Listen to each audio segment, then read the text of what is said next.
প্রিয় দর্শক, আপনারা সবাই বাস্তবে বাংলাদেশের পরিস্থিতি জানেন। বাংলাদেশের রাজনৈতিক পরিস্থিতি অত্যন্ত জটিল রূপ নিয়েছিল। সেটা কিছুটা মিনিমাইজ করা গেছে বা কিছুটা কমিয়ে আনা গেছে, কারণ সরকার ইতিমধ্যেই উপলব্ধি করেছে যে অন্যান্য রাজনৈতিক দলের সাথে কথা না বলে কোনো কাজ করা উচিত হবে না, এবং যদি তারা এরকম কাজ করতেই থাকে তাহলে তাদের লেজে গোবরে অবস্থা হবে। কারণ যারা ক্ষমতায় আছে বা যারা উপদেষ্টার সাথে, প্রধান উপদেষ্টার সাথে যারা আছেন, সবাই কিন্তু অরাজনৈতিক ব্যক্তিত্ব।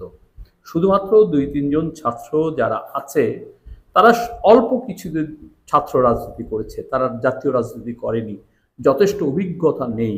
প্রধান উপদেষ্টা ডক্টর মোহাম্মদ ইউনূসও কিন্তু রাজনীতি করেননি। উনি আন্তর্জাতিক ব্যক্তিত্ব, খ্যাতিসম্পন্ন ব্যক্তিত্ব, সারা পৃথিবীর রাজনৈতিক নেতা তাকে চেনে, সম্মান করে, সবই ঠিক। কিন্তু উনি কিন্তু হাতে কলমে রাজনীতি করেননি। উনি কি করেছেন? উনি এনজিও করেছেন, এনজিওর প্রধান হয়েছেন, সারা পৃথিবীতে এনজিওকে ছড়িয়ে দিয়েছেন এবং ক্ষুদ্র ঋণকে বিখ্যাত করেছেন, নোবেল জয় করেছেন। কিন্তু উনি কিন্তু রাজনীতি করেননি। রাজনীতি একটি মানবিক কাজ। কখনো পিছনে, কখনো সামনে এগিয়ে রাজনীতি করতে হয় এবং মানুষের মন বুঝে, জনগণকে বুঝে গোটা সমাজকে এগিয়ে নিয়ে যাওয়ার জন্য রাজনীতি করতে হয়। সেই কারণে রাজনীতি একটি জটিল কাজ। সেই কাজে যে তারা পারক্ষম না, দক্ষ না, সেটা প্রমাণ হয়েছে। যার কারণে তারা এখন সমালোচনায় বসেছে, নিজেরা নিজেদের আত্মোপলব্ধি করছে, সমালোচনা করছে এবং বৈঠকে সেগুলো উঠে এসেছে। যেমন গতকাল শনিবার প্রধান উপদেষ্টার সভাপতিত্বে উপদেষ্টা পরিষদের অনির্ধারিত বৈঠকে উদ্ভূত পরিস্থিতি নিয়ে আলোচনা হয়।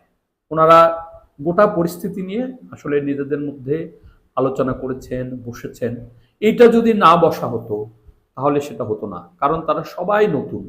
কিভাবে একটা রাষ্ট্র চালাতে হবে সেটা তারা জানেন না। ফলে নিজেরা এখন কিন্তু যে পরিস্থিতিগুলো সৃষ্টি হয়েছিল সেই বিষয়গুলো নিয়ে তারা এখন আলোচনা করছেন, সমালোচনা করছেন।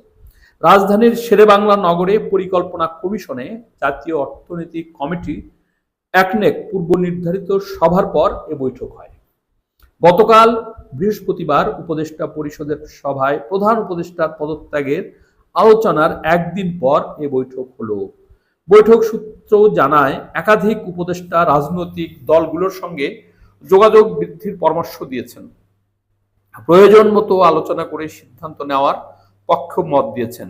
সবার একজন উপদেষ্টা বলেন, যে অস্থিরতা চলছে তা নিরসনের প্রধান উপদেষ্টার সঙ্গে রাজনৈতিক দলগুলোর ঘনিষ্ঠতা ও যোগাযোগ বাড়ানো দরকার।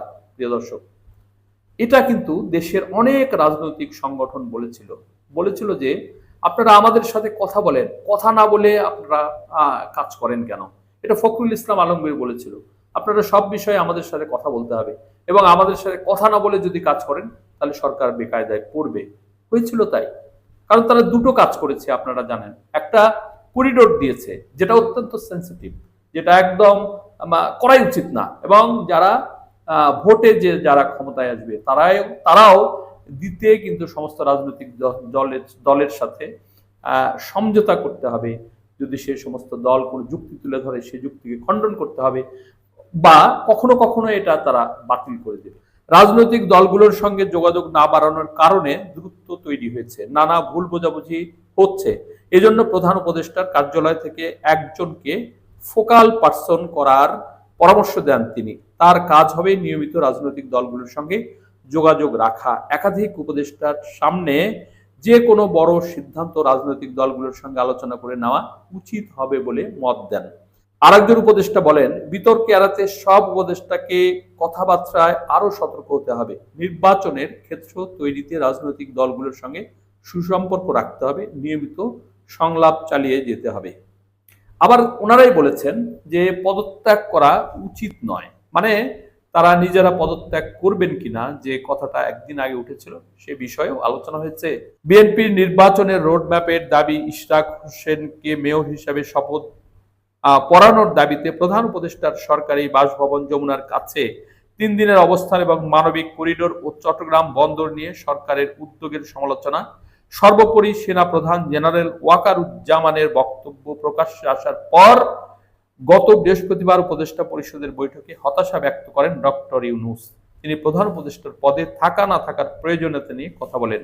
এ ব্যাপারে তিনি উপদেষ্টাদের মতামত জানতে চেয়েছেন। প্রিয় দর্শক, এইভাবে তারা বক্তব্য রেখেছে, কথা বলেছে। অনেক উপদেষ্টাকে বলা হয়েছে যে কেউ যেন আগ বাড়িয়ে তারা কথা না বলে, একজন ফোকাল পার্সন দেওয়ার কথা বলা হয়েছে, তারা রাজনৈতিক দলের সাথে কথা বলবে।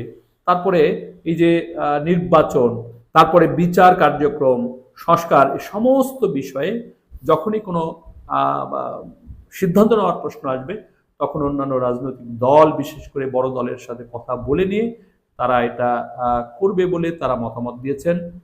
এখন দেখা যাক সামনের দিনগুলোতে কেমন ভাবে চলে। প্রিয় দর্শক, আমরা মনে করি বা আমি মনে করি যেটা আগামী দিনে নির্বাচনের আগে আর কোনো ঝামেলা হবার কথা না। যদি হয় তাহলে অন্যান্য রাজনৈতিক দলের সাথে কথা বলে নিয়ে সেই সংকট বা সেই সমস্যা মোকাবেলা করা সম্ভব।